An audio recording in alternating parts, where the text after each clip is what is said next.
tali persaudaraan. Aduh.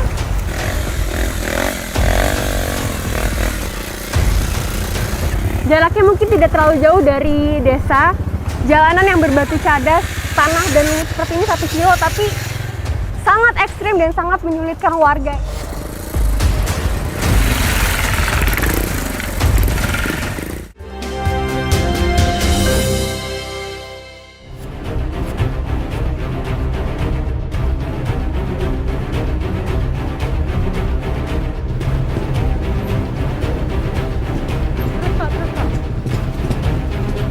Jarak dari Desa Cimahpar menuju Kampung Bolenglang di Kabupaten Sukabumi sebenarnya tidak terlalu jauh, sekitar 3 km saja.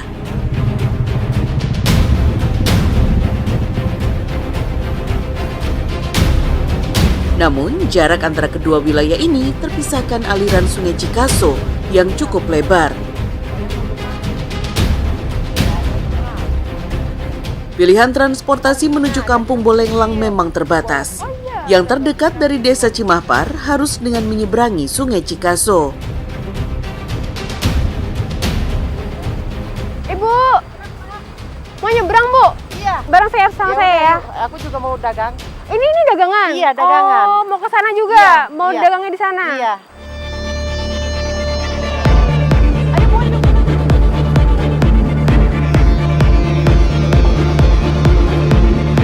Awalnya, kapasitas rakit cukup besar, bisa mengangkut beban hingga 2 ton. Namun, lambat laun kondisi rakit semakin memprihatinkan. Tidak lagi bisa membawa beban yang terlalu berat. Nah, di sini di tempat saya berdiri, ini kedalamannya hampir 6 meter. Di sana ada batu-batuan besar, itu merupakan petanda apakah rakit ini aman atau tidak untuk menyeberang.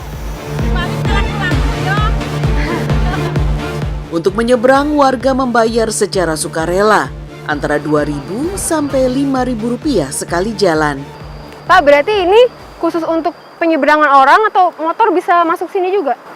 Ini sebenarnya posisi rakit sekarang jadi sedang kurang normal. Kalau sedang normal, motor bisa 3 bersama penumpangnya. Operasional rakit di musim hujan dibatasi. Bahkan jika aliran Sungai Cikaso sedang meluap, rakit untuk sementara tidak digunakan. Dan tidak seberapa lama, kami sudah sampai di seberang, di wilayah Kampung Bolenglang. Dari lokasi penyeberangan, perjalanan menuju Kampung Bolenglang berlanjut menggunakan ojek bertarif Rp80.000. Sesekali penumpang harus turun karena motor tidak kuat lagi membawa beban.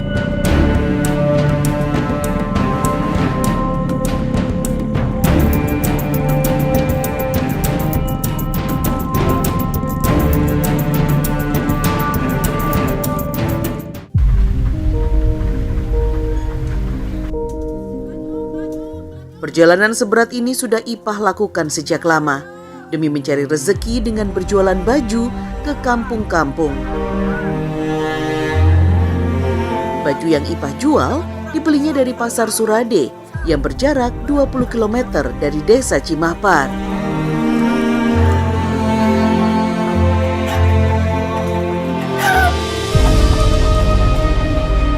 Kenapa bela-belain jualan ke sini, Bu? Kalau ke sini jarang yang dagang, jadi laku di sini. Di sana juga laku, cuman nggak seberapa.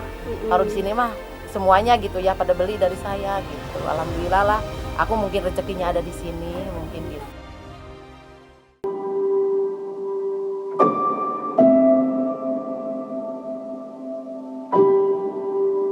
Kampung Bolenglang hanya kampung kecil. Penduduknya ada sekitar 47 kepala keluarga dengan 200-an jiwa.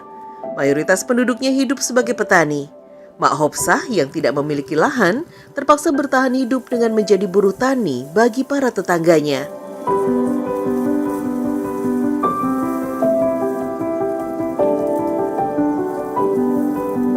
Lahan pertanian Kampung Bolenglang posisinya ada di perbukitan. Padi ditanam dengan sistem tanda hujan. Sistem ini mengandalkan pengairan untuk sawah sepenuhnya dari air hujan. Alhasil hanya bisa 1 kali panen saja dalam 1 tahun. Jenis padi yang ditanam di sawah tada hujan tidak memerlukan perawatan khusus. Uniknya, tidak ada hama yang mengganggu. Hasil panennya pun jelas lebih sehat, aman dari zat-zat kimia.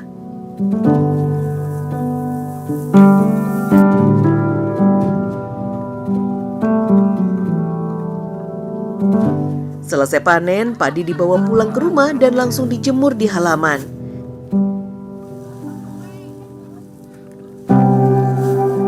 Jika sudah kering, barulah bisa diolah menjadi beras.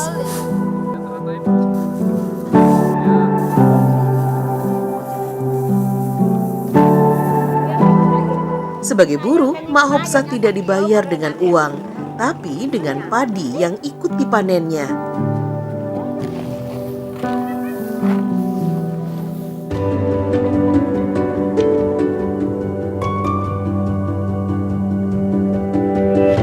Selepas panen, saya menemani Mak Hopsah mencari iwung atau bambu muda untuk dimasak.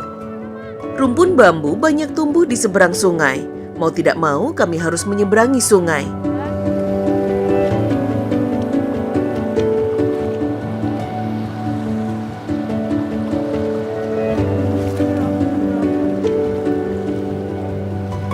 Usia Mak Hopsah sudah menginjak 80 tahun. Kekuatan fisiknya sudah terbatas.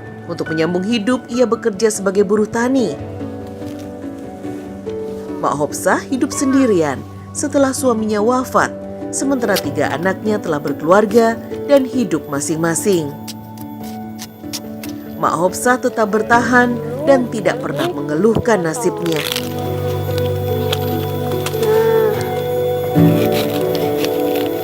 Jadi bagian iwung atau bambu yang diambil ini bagian ruas atas, bagian sini. Nih, karena teksturnya itu lebih empuk atau lebih lunak dibandingkan ruas bagian bawah. Biasanya sebelum dikonsumsi ini direbus dulu supaya lebih empuk. Terus nanti dicocol sambal, enak ya Mak ya? Enak.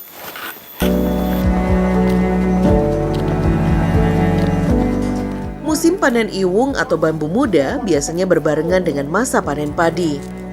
Mak Hopsah tentu saja sangat menanti-nantikannya. Ia tidak perlu lagi pusing memikirkan lauk untuk makan karena ketersediaan iwung yang melimpah. Oh, di miring. Tidak butuh waktu lama, saya dan Mak Hopsah sudah mendapatkan iwung cukup banyak. Bisa untuk persediaan selama beberapa hari ke depan. Kami pun memutuskan untuk pulang.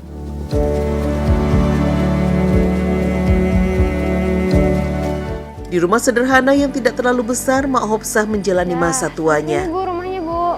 Sejak kecil hingga usia senja, pahit getirnya kehidupan, Mak Hopsah jalani dengan penuh kesabaran. Mak Hopsah sebenarnya merasa kesepian. Tidak ada lagi yang bisa dijadikan teman untuk berbagi cerita. Kedatangan anak dan cucunya menjadi satu-satunya hiburan yang membuat Mak Hopsah terus bisa bertahan. Mak, tadi kan Mak panen padi, itu ladangnya bukan punya Mak. Ya. Itu dibayar upahnya Mak gimana?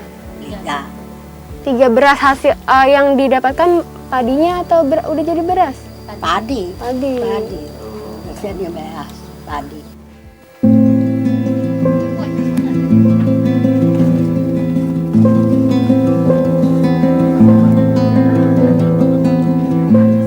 Meski dengan lauk seadanya, Mak Hopsah terlihat menikmati makanannya. Iya, hidup dalam balutan kemiskinan membuat Mak Hopsah tidak punya banyak pilihan.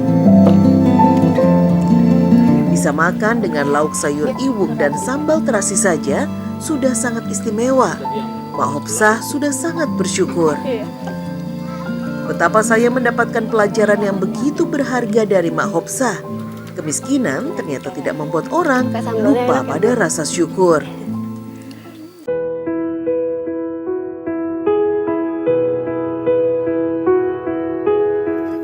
Mayoritas warga kampung Bolenglang hidup sebagai petani dan pembuat gula merah. Salah satunya Uci, yang sedari kecil sudah menekuni pembuatan gula kelapa dengan keluarganya. Setiap pagi Uci pergi ke kebun untuk mengambil nira kelapa. Ia bisa memanjat sampai dengan 60 pohon kelapa setiap harinya.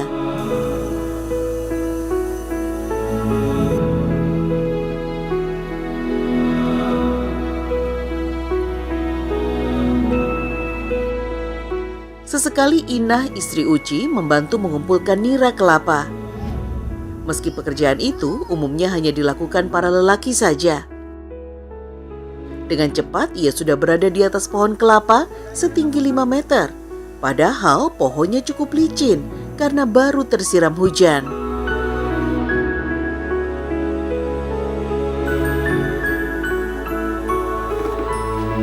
Wah, Ibu. Akhirnya. Gimana, Bu? Aman? Alhamdulillah. Ibu yang naik, saya yang deg-degan loh, Bu. Dari sini saya ngeliatnya, ya ampun, tinggi juga. Tidak mau kalah dengan Inah, saya lalu coba memanjat. Ternyata tidak semudah yang saya kira. Baru setengah perjalanan, saya memutuskan untuk menyerah.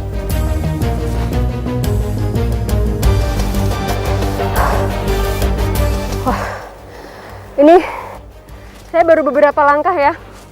Dari sini aja saya kalau ngeliat ke bawah udah jantungnya berdebar-debar.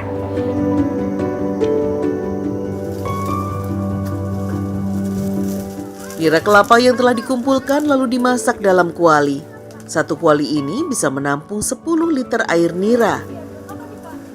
Dan setelah dimasak selama hampir 7 jam akan menghasilkan kurang lebih 12 kg gula kelapa.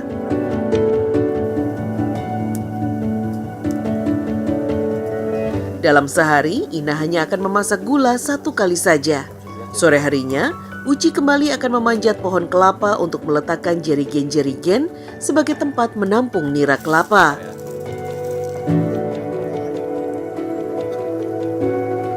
Selagi menunggu gula matang, Inah mengajak saya keluar, menemui anak-anaknya. Ada Sariah, 13 tahun, dan Saifuddin, 4 tahun. Keduanya sudah terbiasa ikut bekerja di kebun. Apalagi kegiatan belajar mengajar di sekolah Syariah belum kembali efektif karena pandemi COVID-19. Bu, tadi kan saya lihat Ibu manjat tuh ke pohon kelapa tinggi. Kok bisa sih, Bu? Bisa. Nggak takut? Sejak kapan Ibu belajarnya? Sejak punya anak 1. Oh, jadi pas setelah nikah sama Bapak justru.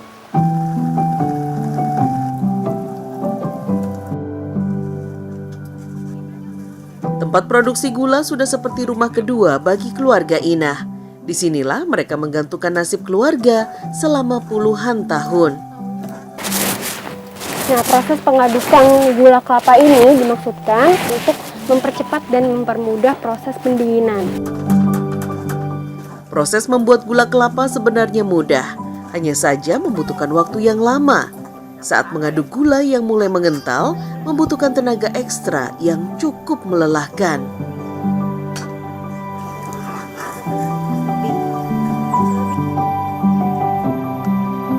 Gula kelapa yang sudah dicetak lalu dimasukkan ke dalam kantong plastik.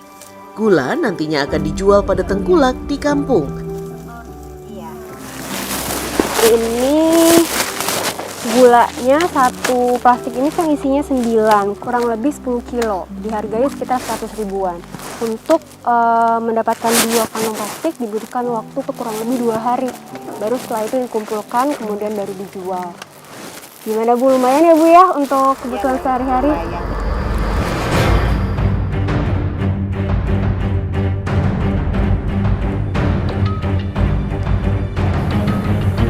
Hari ini, saya bersama Inah dan keluarganya akan pergi ke desa Cimahpar untuk menjenguk orang tua Inah. Rute yang dipilih agak berbeda, tidak lagi menyeberangi Rakit karena Sungai Cikaso airnya begitu deras selepas hujan. Kami memilih untuk melewati jalan alternatif, yaitu Jembatan Kaleang.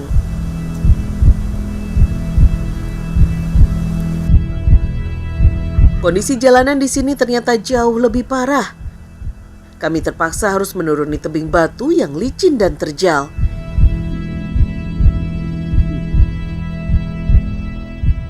Ipah yang kembali pulang setelah berjualan tidak punya pilihan.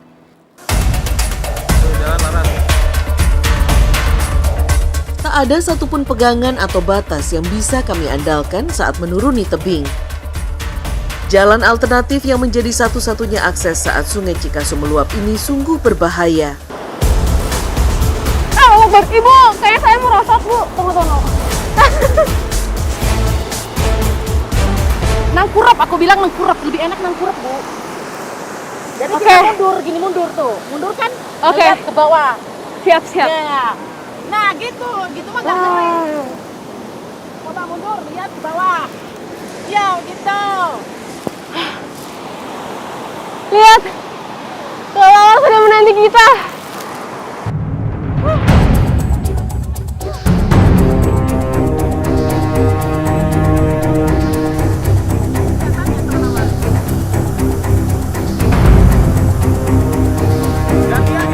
Jembatan Kaleang berbahan bambu dan berbentuk zigzag, dibangun di atas Sungai Cikaso sudah sejak lama.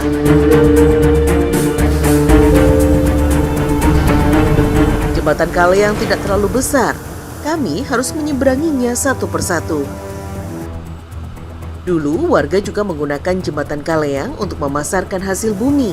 Namun karena banyak warga yang terjatuh ke sungai saat membawa hasil bumi, akhirnya jembatan ini hanya digunakan untuk menyeberang saja, tidak untuk membawa barang-barang berat demi alasan keamanan. Meski terpisahkan Sungai Cikaso, ikatan kehidupan warga Kampung Bolenglang dan juga Desa Cimahpar tidak bisa dipisahkan. Jalan-jalan alternatif seperti ini, meski berbahaya, tetap mereka tempuh demi memenuhi kebutuhan keluarga dan juga tali persaudaraan.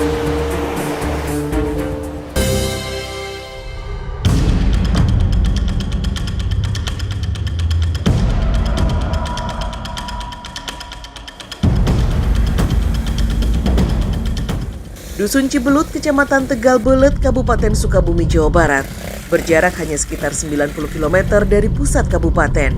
Sayang, akses jalannya buruk.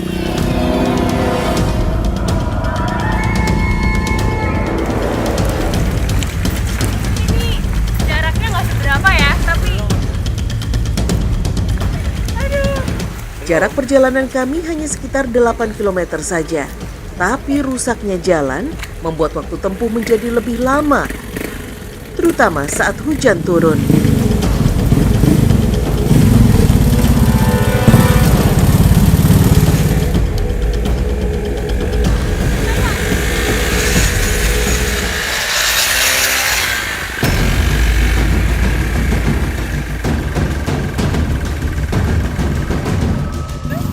Jangan dulu bermimpi lancar berkomunikasi dengan sinyal dan jaringan internet.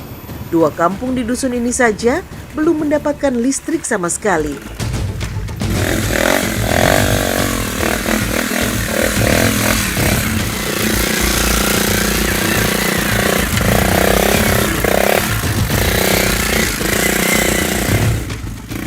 Tiga kali dalam seminggu, Haposan pulang pergi untuk membeli barang dagangan ke desa terdekat. Demi menaklukkan medan terjal berbatu, Haposan sengaja memodifikasi motornya dengan memasang rantai di bagian ban, sehingga tidak mudah selip. Warga menyebutnya motor engkrek. Perjalanan yang berat harus Haposan lakukan hampir setiap hari. Bang, ini kenapa motornya? Ini teh, benerin rantainya teh. Oh, benerin Ini rantainya. kendor, soalnya ada yang di bawah sebelah bawah itu jalannya ekstrim lebih dari sini. Oh, lebih dari sini? Iya. Di tengah hujan yang mengguyur, motor andalan ini kembali ditantang menaklukkan sungai. Beruntung hari ini sedang tidak meluap.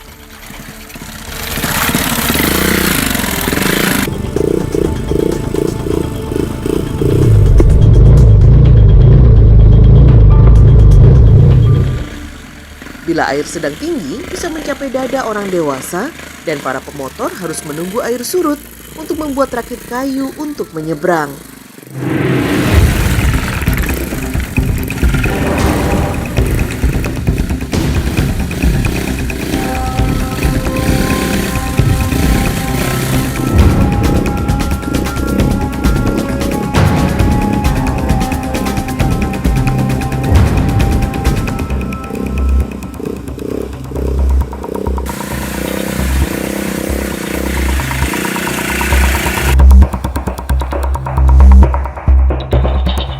Akhirnya kami sampai juga di Kampung Sela Erih, tempat tinggal Haposan. Barang dagangan hasil kulakan segera disusun di warung.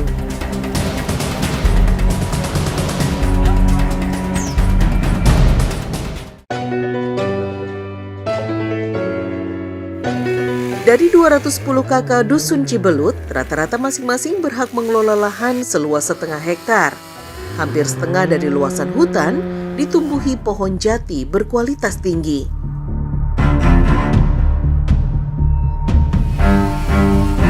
Tidak hanya jati, berbagai jenis pohon lainnya juga tumbuh subur, seperti mahoni, albasya, dan bayur.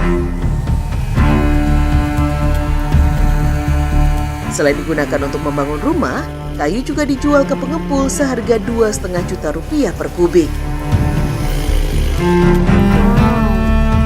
Saat panen tiba dan pesanan cukup banyak, seorang buruh bisa menghasilkan 800 meter kubik kayu jati hanya dalam waktu beberapa hari. Setelah ditebang, pohon jati dipotong untuk diambil bagian dalamnya dengan ukuran panjang 1 hingga 1,5 meter. Kayu lalu dipanggul menuju tepian Sungai Cicurug.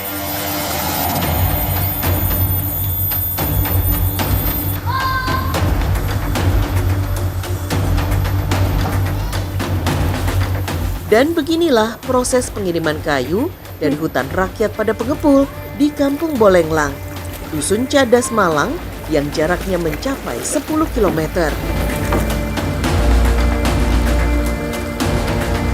Saya dan Pak Jaji menggunakan rakit bambu untuk mengangkut kayu-kayu ini. Ongkosnya tergantung pada banyaknya kayu yang dibawa. Biasanya pemilik lahan memberikan upah sebesar Rp400.000 per kubik. Mengalirkan kayu menumpang rakit di sungai sejauh berkilo-kilometer jelas bukan perkara mudah. Agar perjalanan kayu lebih lancar, warga menunggu aliran sungai hingga cukup deras sehingga kuat mendorong rakit lebih cepat.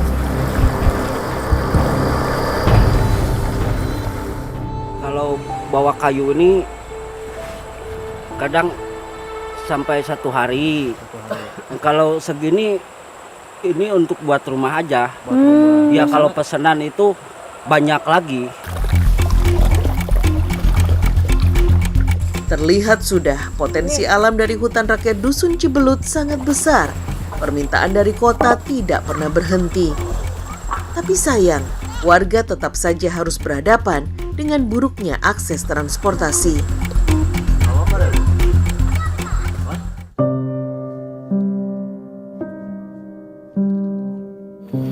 Hidup di tengah bentang alam yang kaya disyukuri warga sebagai sebuah berkah. Dari daunnya kelihatan. Susi, warga Dusun Cibelut, bertahan hidup dengan menanam kacang tanah. Kacang tanah menjadi komoditi yang banyak dicari orang.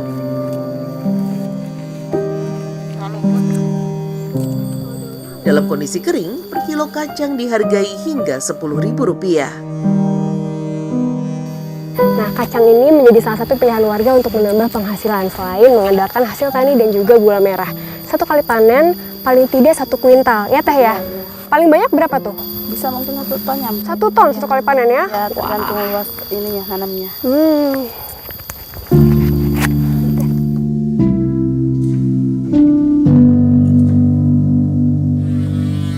Masa panen yang sudah lewat membuat kacang yang berhasil kami kumpulkan hari ini tidak sampai 1 karung. Bila terlalu sedikit, kacang tidak bisa dijual dalam kondisi mentah. Kacang kemudian diolah menjadi kudapan manis yang disebut noga. Sebelum diolah, kacang dijemur sampai kering, lalu kacang disangrai hingga berubah warna.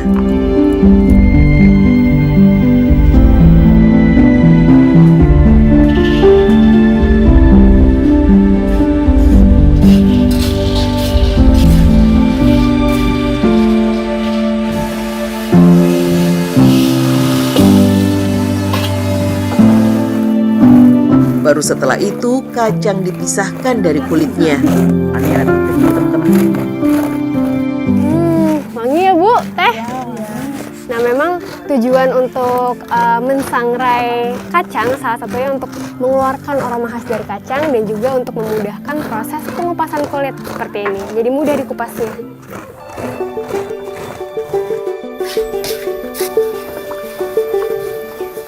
Proses selanjutnya, gula aren dipanaskan hingga cair dan segera kacang sangrai dimasukkan dan diaduk rata.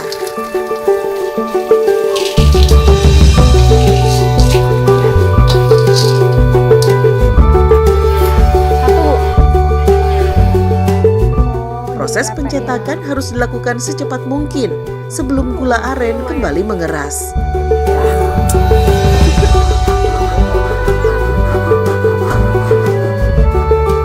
Tidak hanya dinikmati sendiri sebagai camilan favorit keluarga, noga juga bisa dijual dan menjadi sumber pemasukan bagi keluarga.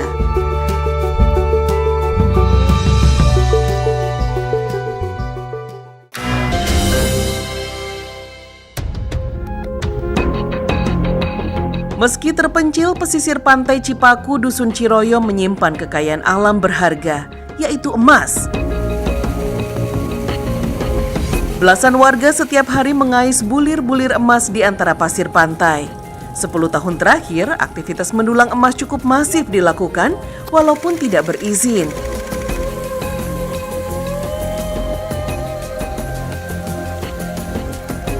Pak Wahyu misalnya, yang telah 10 tahun lebih menambang emas.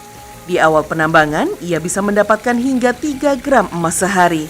Tapi kini, menemukan setengah gram saja sulitnya bukan main.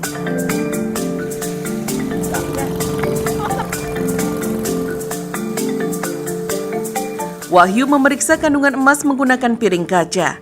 Lalu pasir dikumpulkan dalam ember dan disaring hingga 4 kali menggunakan kain. Pasir bermuatan emas dipisahkan untuk kemudian disaring lagi. Nah, kali ini menggunakan air raksa, bahan kimia pelarut untuk memisahkan emas dari bebatuan lainnya. Yang bila digunakan dengan cara yang salah, bisa memunculkan potensi bahaya.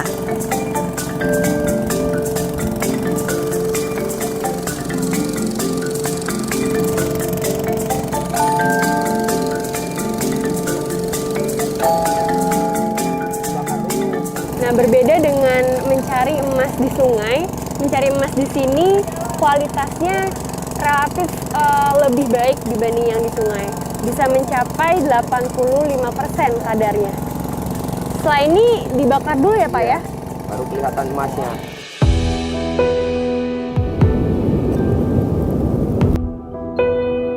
Selanjutnya, emas dibakar di atas bara api kayu bakar dengan sendok stainless steel. Ada yang udah lumer? Setelah warna emas keluar, barulah emas bisa dijual.